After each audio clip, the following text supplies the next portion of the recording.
If you're tired of totally bricking DFS slates, seeing all of your lineups right next to each other at the bottom of the standings at the end of the night, you might be undervaluing diversification in the lineups that you're entering. In this video, I'll walk through Minuniques on SaberSim, how this unassuming but important feature can help improve the quality of the lineup portfolios you're playing and avoid totally bricking slates. But make sure to stick around until the end of this video, where I'll jump into the app and give you a simple step-by-step system you can use with our Minuniques feature, regardless of the sport or slate that you're playing. Let's start by just quickly defining what Minuniques literally means. Minuniques is the minimum number of unique players when comparing any two lineups. For example, at 3 Minuniques, if you pick out any two lineups out of your lineup set, they will be at least 3 players different from each other. But the more important question here is, why does this even matter?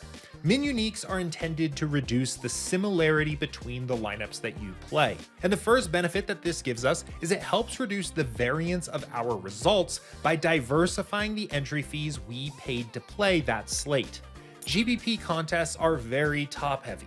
Most of a lineup's expected value comes from how often it is able to win first place in the contest that you're playing. But only one of your lineups can actually win the first place prize, and shipping spots 1 through 10 sounds cool in practice, but if you're playing sets of lineups similar enough to each other where that would actually happen, you're way more likely to just brick slate after slate after slate. Now, our goal with our lineup portfolios should be to play high-quality lineups that are different from each other, so we have a shot at winning that first place prize across a wide variety of the different game scripts of what could happen on that slate. Playing lineups that are very similar to each other via core plays or highly restricted player pools or just relatively undiversified lineups as a strategy is a relic of an earlier era of DFS where it was harder to identify good lineups. It made sense at that time to say lineups that contain these players are likely to be good,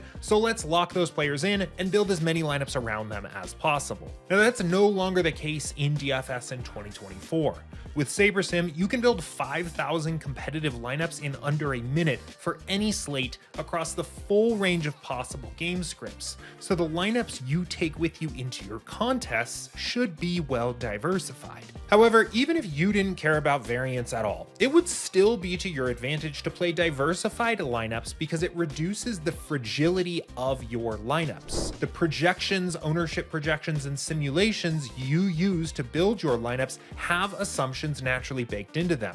Things like this player is expected to get 30 snaps. This player is expected to have 20% usage. Your opponents are expected to play a particular player 25% of the time. And what makes a good lineup in your lineup builds rests on these assumptions. If that player ends up getting 30 snaps, if that player ends up getting 20% usage, and if your opponents use a player 25% of the time, well then this lineup is a good one to play. And while we put a ton of work into our models that determine those assumptions, no model is going to be completely perfect. On any given slate, we're going to get a ton of things right, but a handful of things wrong. And making your lineups different from each other lets you benefit from as many things as we get right as possible and mitigate as much of the damage from the things we get wrong as possible. The more concentrated your lineup portfolio is, the more fragile it becomes to any of the key assumptions that that portfolio relies on being wrong.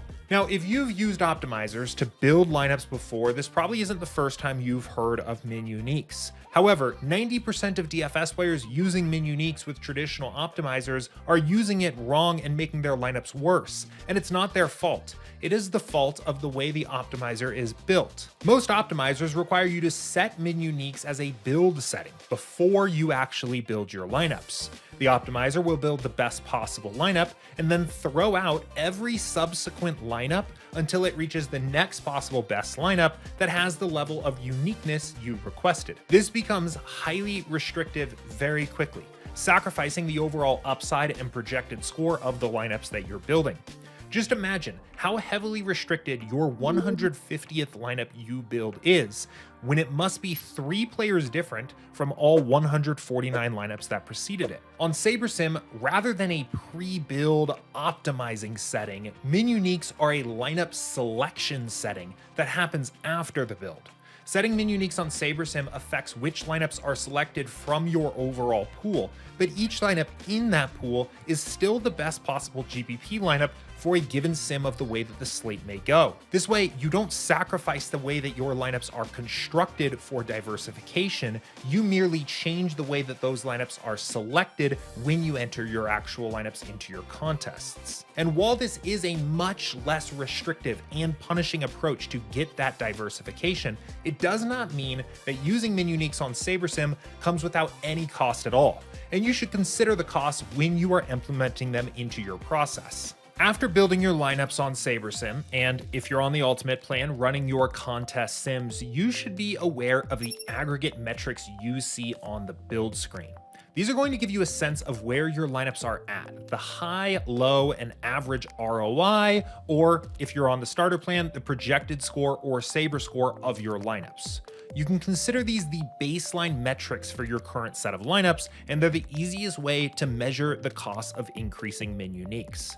Now, by default, you should see these aggregate metrics show up after you've built lineups or after you've run your contest sim, but if you wanted to add them or change them, you can do so with the gear icon here that says aggregate metrics. If, for example, we also wanted to see this same information for Saber score, we can go ahead here and say max Saber score for a large slate, large field contest. We could also add in the median Saber score and also the min Saber score. And this will give us a little bit more information to look at here. Now, as you start increasing your Minuniques, these metrics are going to go down.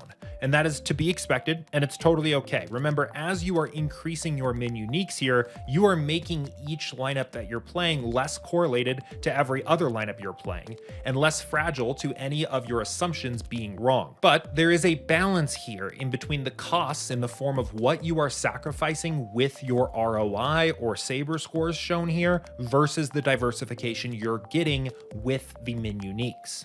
As a general guideline, I recommend incrementing your Minuniques up one at a time, one by one, and notice how it affects your aggregate metrics. In general, typically your first few increments you make are going to have a very small impact, but this impact will get bigger and bigger as you increase the Minuniques more and more. What I look for is a big drop-off point in my aggregate metrics, whether that's the ROI if you're on Ultimate or Saber score if you're on the starter plan. And once I find that point, I will back my Minuniques back 1 or 2 increments before that drop-off took place. And this lets me maximize the amount of diversification I'm able to get while minimizing the cost to the quality of my lineups here. Now, I'll show this in a second, but one quick note, if you are on the Ultimate plan and running contest sims and sorting by ROI, there is some natural diversification already baked into the way that ROI is calculated in those sims. So if you literally see no changes to your aggregate metrics in the first few increments, don't panic. Your lineups are probably just as diversified by ROI alone up to that Minuniques number. You can keep going until you actually find the point where Minuniques becomes limiting. So let's walk through this here first using the contest sims and talking through this here. I would just start incrementing, assuming I'm playing 150 lineups into a flagship type tournament. I would start incrementing my Minuniques up, noticing what is happening here with my median and minimum ROIs. So you'll notice at 2, nothing changed at all. I was already meeting 2 minimum uniques already. At 3, we drop off a little bit on the minimum here, but only by a little bit. I'll keep going through to 4 and continue to study what happens here with my Minuniques. Again, this is still probably not a very big drop off. I'm looking for a significant fall off in the Minuniques, and there it is. So you can kind of really see between 4 and 5 what happens there. So at 3, just to show you this one more time, 3 Minuniques, I'm at 111.6 and about 91 on the min. When I go to 4, I go to, as my median ROI, I go to 100.2 and 80.3. What happens at 5? I get a significant drop off. All of a sudden, I'm seeing that I've basically slashed my minimum ROI in half. I've seen a big drop off in the median as well. I would probably go back to somewhere around 3 or 4, depending on your comfort there with the difference between those two options. I personally would probably lean a little bit more to going to 4 Minuniques. Now, just so you can see an example, let's say we weren't using the contest sims and we were instead using SaberScore. I'll change this to large slate 50K, so we're sorting by the same thing, and we can see what we are getting here now going back again. So with the large slate, what we are going to see is our top saber score is ranked 90 here, median is 89, min is 88. I would increment this the same way. Again, looking for a big drop off in the way that my saber score here is calculated. So if we keep going up to 3, up to 4, up to 5, up to 6. Okay, now you can see again, it's a big drop off there. Now you should be thinking about this from a relative standpoint, right? You're going to see numbers differently here, and you're going to get different results if you were doing this with Contest Sim or with SaberScore, but you're looking for that point here where SaberSim has to make a big jump down to get the same level, to get to that next level of diversification. So you saw we were seeing very flat changes in our min SaberScore numbers here up until we went from 5 to 6. That's that point when that drop off is too extreme there, where the curve of how your saber scores has been changing at each increment changes dramatically. So in this case, I would back off probably either to 4 or 5 here. If I was playing with just SaberScore on this slate, I might end up more at the 5-point mark here, and that is where we're seeing that big drop off. Now, we get a ton of questions about how our advice regarding Minuniques should be used in specific situations. How many Minuniques should I use for my late swap build? How many Minuniques should I use for NBA? How many for MLB? How many for NHL? What about Showdown? And the point of this video here was really to outline a system that you can apply across the board. Diversification and reducing your portfolio fragility is generally always going to be a good thing, but you should measure the benefits that you get from it against the cost to either your ROI or your saber score, in general, your lineup quality. If you follow what I have outlined here, you should really be able to take as much advantage as possible from the benefits of Minuniques while minimizing those costs. So to sum up, Minuniques mitigates variance and reduces the fragility of the lineups we play into our contests by making our lineups different from each other. Most other optimizers get this wrong because this kind of diversification should be done as a part of the way that your lineups are selected, not the way that they are actually constructed. But increasing Minuniques does not come without costs completely. So in general, you should use them up until the point where the benefits are still outweighing those costs.